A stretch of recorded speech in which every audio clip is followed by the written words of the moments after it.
Gempa bumi dengan magnitudo 5,6 yang terjadi di Cianjur, Provinsi Jawa Barat pada Senin 21 November kemarin menghancurkan lebih dari 2.000 bangunan.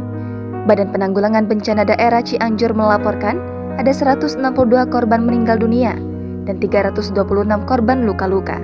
Seorang korban selamat, Fadilah, menceritakan hal yang ia alami saat terjadinya gempa. Ketika terjadi gempa, Fadilah sedang berada di rumahnya, tepatnya di dapur sendirian. Ia mengaku langsung berlari kencang saat menyadari terjadi gempa. Setelah tertimpa tembok, ia mengaku masih dapat keluar dari timbunan tembok itu sendirian.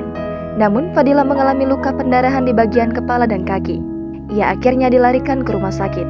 Cerita lainnya berasal dari seorang korban selamat dari gempa bumi Cianjur. Jajang menceritakan kondisinya saat tertimpa bangunan.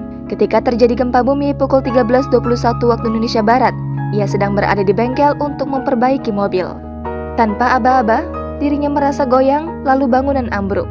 Bangunan yang menimpanya itu mengakibatkan luka di wajahnya. Pasca gempa bumi, ia langsung mengendarai motor menuju puskesmas terdekat dengan kondisi wajah berlumuran darah.